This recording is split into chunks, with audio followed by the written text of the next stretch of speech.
What is going on, guys? Ultimate Deadpool here, finally back with another video.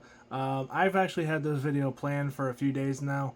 Granted, it's just a figure review, but I've been busy at home reconfiguring my studio slash bedroom stuff, so I haven't been able to post anything because I've been remodeling in here. So, today we're going to be looking at the battle damaged Last Ronin. Now, right off the bat, the box looks great, but and there's some artwork and stuff on the sides, some actual figure photography on the back with a read up. Feel free to pause to read if you want to, and then the comic book cover on the other side. There's one tiny little thing that I do not like about this box cover. They spoil who the Last Ronin is. Now, for those of you who have not read the comic book, please do not continue to watch this video until after you've read the comic book, but I'm sure most people who are watching this video right now have already read or listened to the Last Ronin in some way, shape, or form. But in the comic book, it is revealed that Michelangelo is the last Ronin. And this box shows that. Because you have freaking Leonardo right here, Donatello right here, and Raphael right there. And Michelangelo front and center as the last Ronin. Because in the comic book, when he looks like this, he's hallucinating and talking to his ghost brothers, which I will be picking up. When NECA actually releases the brothers as ghosts, because I'm trying to get all of the Last Ronin Ninja Turtle characters because I love the Last Ronin series that much, or at least the main ones. So, and then obviously you open it up and get some more figure photography plus, a sneak preview or whatever of what he looks like. But this is just a little minor nitpicky thing. Obviously, The Last Ronin has been out long enough. Most Ninja Turtle fans know who The Last Ronin is. But for those people who haven't and they see this and they're like, oh, that's so cool. Oh, it's Michelangelo. And then it's like, oh, well, there you go. The surprise is ruined. But by now, almost everybody knows who The Last Ronin is. But it's kind of funny that they did it that way. So let's go ahead and get him out of this box and see, oh my god, what all he comes with. So he obviously comes with interchangeable pieces. So there's, okay, oh wow, I actually wasn't expecting that. We'll talk more on these battle damaged pieces later when we actually put them on the body. But just know that he comes with 2 different arms, and it looks to be 6 different hands. And then he's got 4 heads, 1 book, and then 1 tea set. So let's go ahead and get everything put out, and we'll look at everything in much more detail with him out of the box, or out of the package. Alright, now we have everything that comes out with the Last Ronin battle damage. Now, he comes with 4 heads. So let's start off with the first one first. So immediately looks just like it did in the comic book, as it should, because this is a comic book figure. Come on. But the wrinkling, the comic booky black lines to highlight wrinkles and age, and then even the spots on the back of his head to show that he's a turtle. Look really good. The eyes are completely white as they were in the books. His teeth, I believe those are an inserted piece. I don't think that's actually painted. I could be wrong though. So he comes with this gesture where he kind of looks like he's just a little annoyed. This one where he looks like he's mid-sentence but still annoyed. And then these 2 are his battle damaged ones. Now, they stress the word battle damage, but you obviously can't call it the Last Ronin naked version, because that's essentially what this is. You're getting a completely naked turtle with the exception of some bands around his legs. So obviously they had to call it something that was not like that, so they just decided to call it battle damage. Now these pieces are actually raised for his bandages. I thought they were just going to be lazy and they were just going to print these when I heard about this when I heard about this figure. But no, if you can feel them, they are actually raised, and they're all painted to look like bandages. I thought they were just going to simply just paint them there and then not actually mold that into the things. But he's got a sinister looking smirk, and then one completely open mouth, angry as all get out look, and then obviously the battle damage or bandages or whatever, they do match on both heads. So same thing with his arms. His arms are actually, I thought they were going to be, the standard stock arms that come with it, molded twice, and then just have some bandages painted over it. No, you can actually feel those individual bandages on each arm. And they are actually different from one side to the left, so it's asymmetrical. Which I think is actually really cool, considering most companies, they'll just take the stock stuff, mold it 4 times, and then I'll be like, okay, let's just add some bandages here, paint it, done it, call it a day. He comes with the full array of hands, 2 closed fists already installed on him, 2 gripping hands for his book/teapot, 2, I guess you could say karate chopping hands or ninja chopping hands if you wanted to do that, or just relaxed hands. These are more relaxed, but they're more intended for his little glass, so you can actually make him hold it. So I guess if you wanted to count, these are actually more of his gripping hands, but each of these are intended to hold that little glass. And then he comes with, if I remember correctly, it's been a while since I've read The Last Ronin. I want to say this is the family book. I could be wrong, but I want to say this is the family book that he has and was like practically reading or had down when he was trying to off himself with Leonardo's shattered blade. So there's actually some text in there. I don't read Japanese, but from what it looks like, it actually looks like it's literally just random scribbles. It's not coming off really well on camera because the camera's so zoomed out and I can't focus it correctly. But there is actual, what looks to be imagery in there. I think that this is actually a martial arts book. But the actual words that are in the pages look like just regular random scribbly lines, which is kind of a letdown. But it's so small, nobody's going to really know or care. He does come with a little teapot. Short and stout. I'm just kidding. I couldn't help it. I've been waiting to do that for days since I've had this thing. But he does come with his teapot. The top is not removable, but he obviously can hold it in his gripping hand like so. And then you can have him hold the other one just like that for a pose of him making tea or pouring himself some tea. And then the cup is just a cup. So what we're going to do now is get Michelangelo himself out here and just jump right in. Okay, standing straight up and down, no crazy poses, no accessories or anything like that. This is actually a really good figure, don't get me wrong. But he's massive. And just in terms of bulk. You'll see what I mean when we get into comparisons and stuff later at the end of the video. But he doesn't scale correctly with the other Last Ronin turtles. Like the fully clothed Last Ronin. Like you'll see when I hold them side by side later. This dude is a monster compared to the regular Last Ronin that came out a couple years ago. Which is fine, but I just think it's funny that this guy is the exact same character from the exact same comic book, but he's so much bigger. And not just in terms of bulk, but in terms of height, just a little bit too. You'll see what I mean, like I said, once we compare everything later.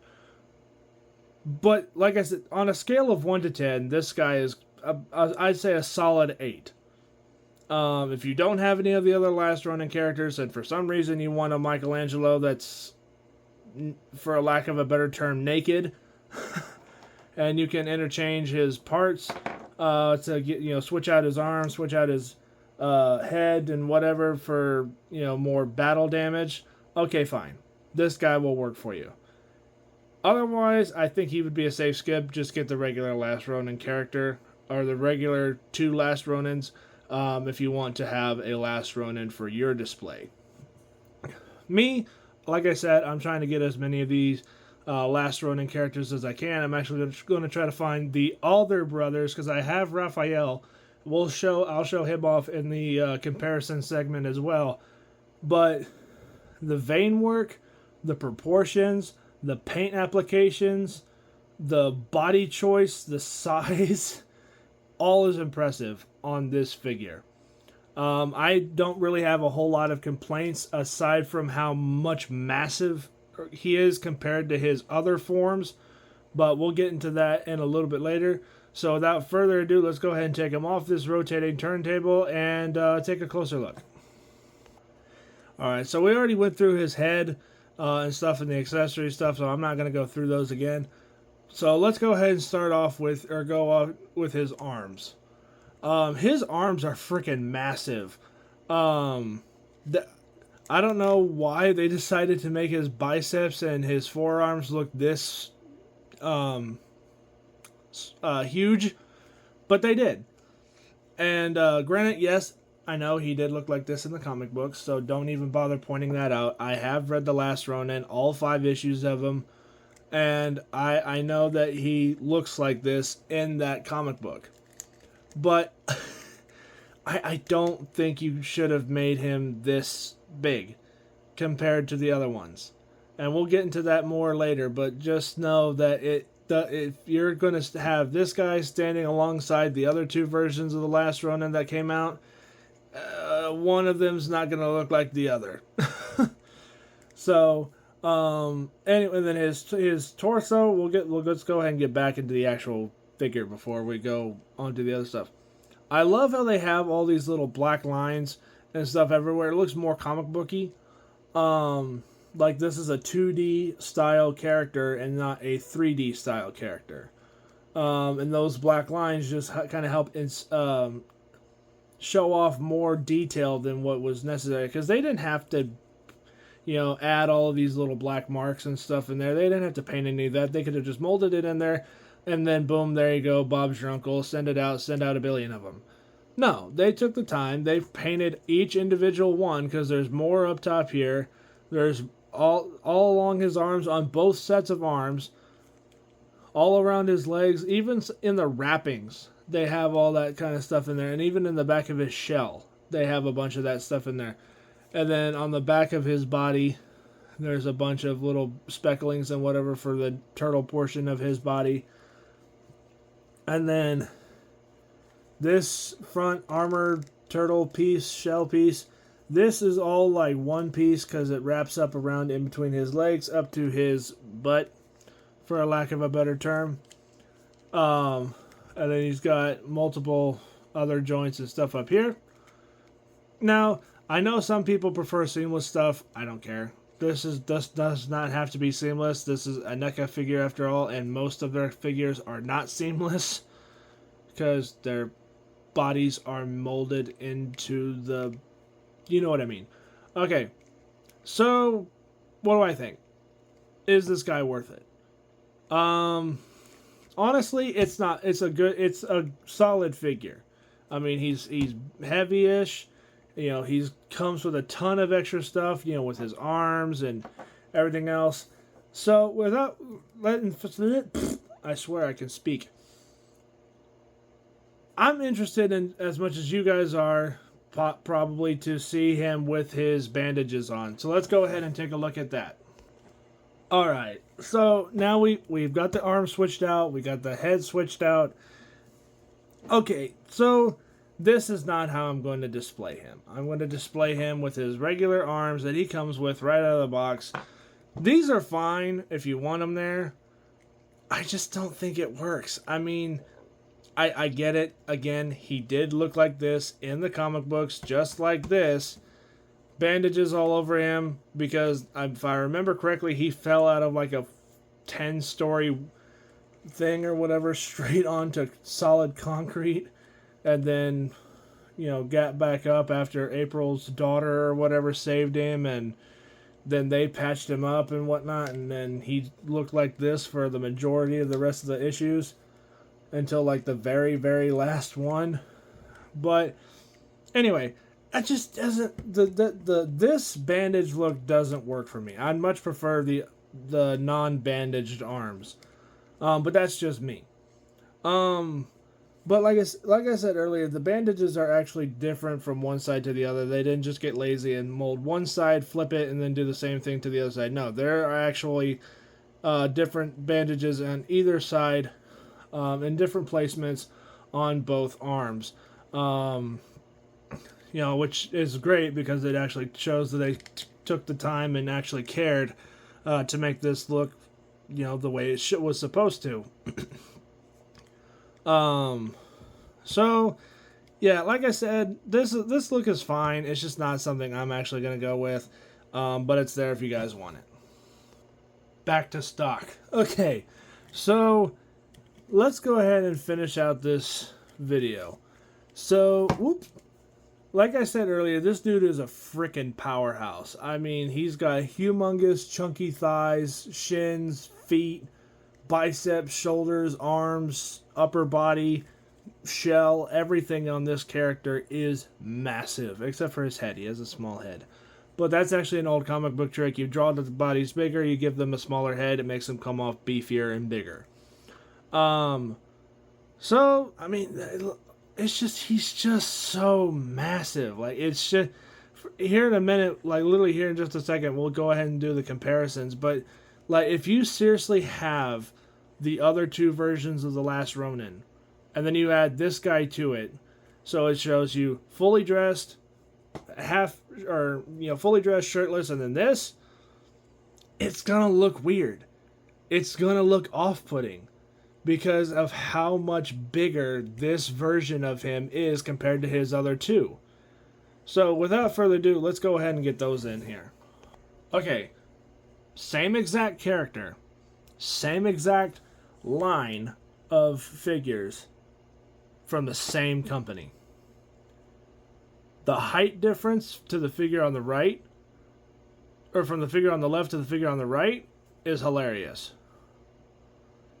It's the same guy in the same comic book from the same action figure line.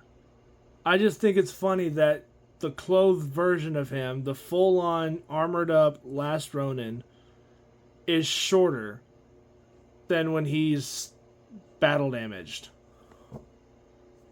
I think that's hilarious, and you'll think it's even funnier when we get hit the half or unarmored version of Last Ronin out here. But from his legs up, the proportions kind of match. I can see, because he is wearing pants, so technically his legs do have the same amount of bulk as these do, but these are still a lot chunkier. His feet do kind of look a little off-putting, but it's nothing horrendous. They're about in scale.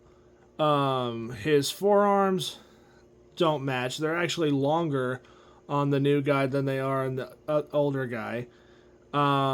His upper shoulders and stuff are a complete joke. These do not match at all.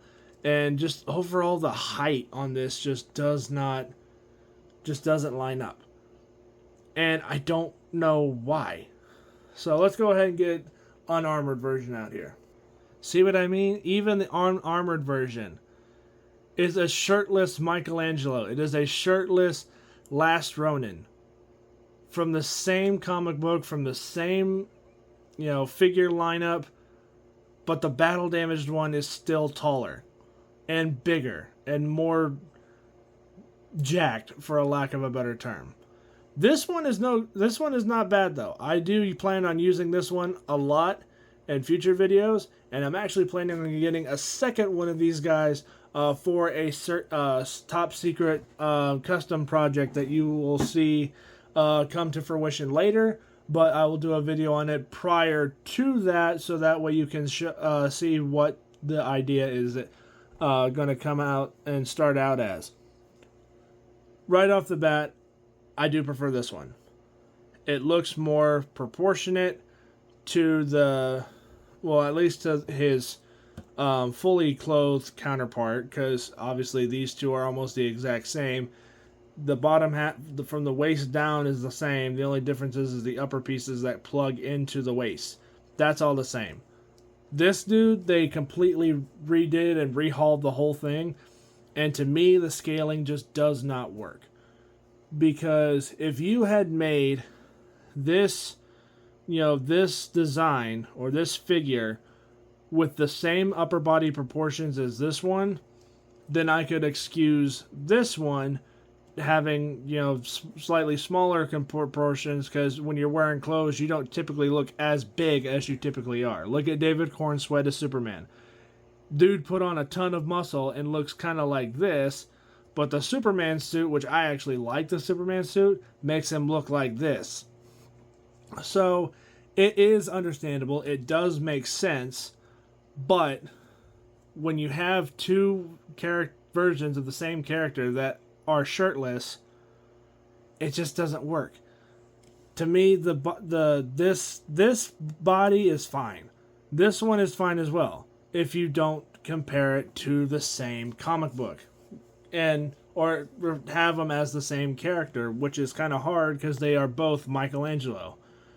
So let me know what you guys think of this. I think it's funny, and granted, yes, this one is slouching forward just a little bit, and this guy's standing straight up and down. But even then, that's just how they're molded. But even then, if he was standing all straight up and down and whatnot, he would still be shorter.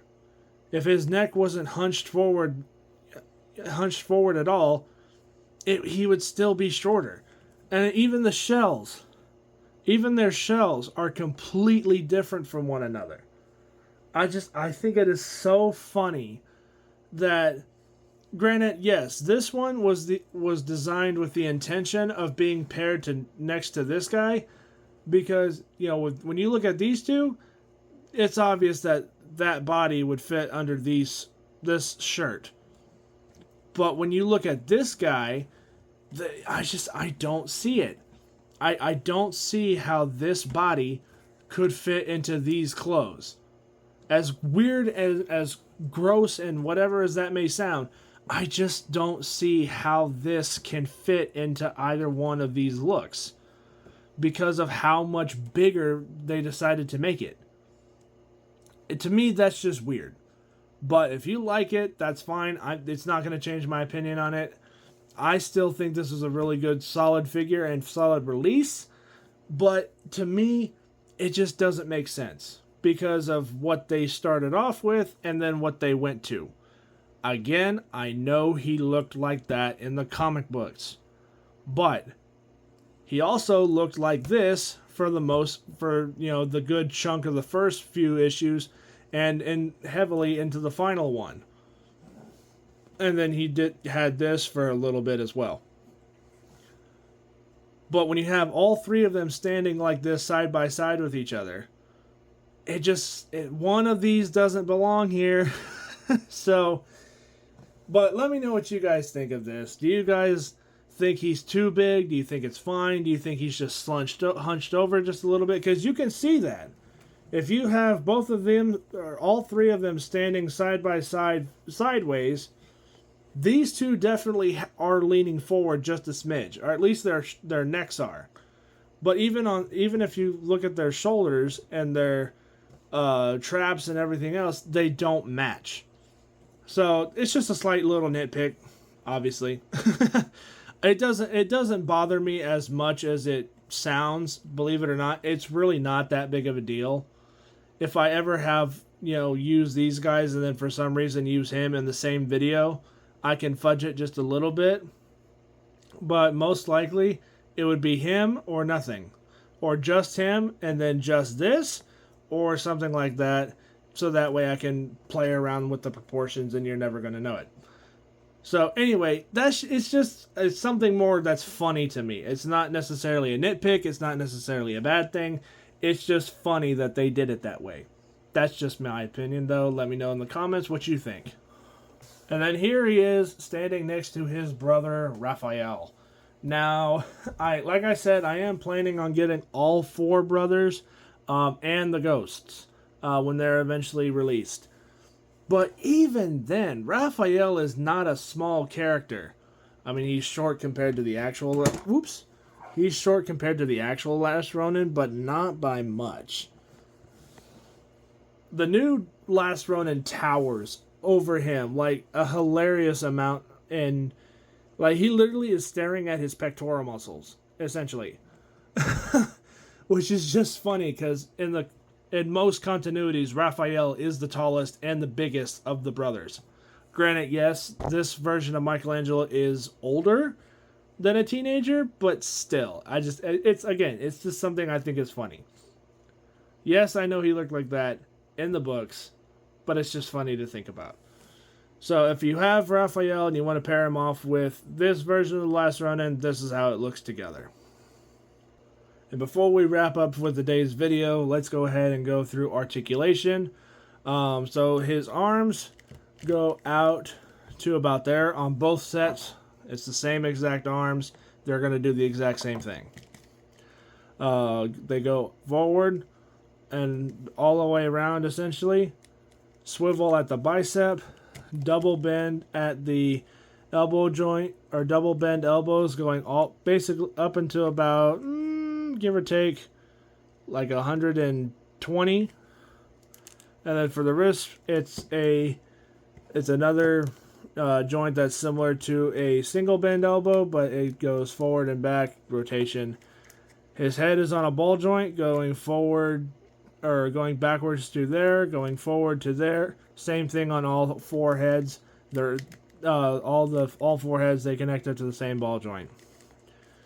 The torso does crunch forward a smidge, but because all of this is sculpted rubber plastic, you're not going to get a whole bunch of crunch forward, but you do get rotation up here because this is a separate piece to this piece, so you get a little bit of rotation as well as pivot side to side.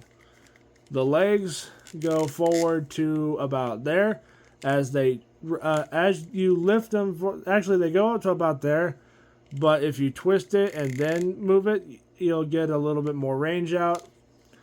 And then for the knees, it's a double bend for the knees going basically the full way with rotation at the upper thigh, rotation at the knees, and also the ankles are actually pegged in sideways, so you get forward, backwards, and then a little bit of ankle tilt, but that's because if you look at the joint here, it's actually plugged inside or pegged into the foot at an angle. So that's how he articulates. Wrapping up on the Last Ronin battle damage version. He's a good figure. I'm not saying he's bad. Not by any stretch of the word. This is actually a really, really good, solid, strong figure release. The only complaint I have is, and even that, it's not really a complaint. It's just a slight minor annoyance. And that's the fact that it's so massive compared to the other 2 versions of the Last Ronin. When you have all 3 of them comparably side by side with each other, one of them just does not look quite right. But like I said, it's literally just a small, minute little thing. If you are a fan of the Last Ronin comic books and you have space for this guy, go ahead and pick him up. You're not going to regret it. If you don't, then skip him. He's not a horrible character. So at the end of this, do I think you should get him? Yes. If you like The Last Ronin, if you like, Michelangelo, or if you're just a Ninja Turtles fan and you have the space for this guy, go ahead and pick it up. Just know that he's not going to be scaled with the rest of the last Ronins in your collection. Is it figure breaking? Absolutely not. This guy is still a very solid release. He comes with 2 interchangeable arms, 4 interchangeable heads, and 6 interchangeable hands, plus a book and a teapot and a cup, which, in my opinion, you kind of can't go wrong with. So let me know what you guys think of this guy in the comments down below. Do you think he works with the other 2? Do you think he is worth it? Do you already have this guy? Let me know what you guys think of him in the comments. Thank you guys so much for watching. I hope you guys enjoyed the video. I know it's been a while since I've done a video, but hopefully the Hot Toys Boba Fett and Hellboy keep you guys entertained for a little bit, along with now this guy. I am working very hard on my next video. So please stick around for that, or one of my next videos. So stick around for that. Like, comment, and subscribe if you already have or haven't already. I don't ever like asking people to subscribe. If you guys do, you do. If not, it's fine. I'm not one of those people who begs for subscribers, because I don't. If you do, you do. If not, you don't. It's fine.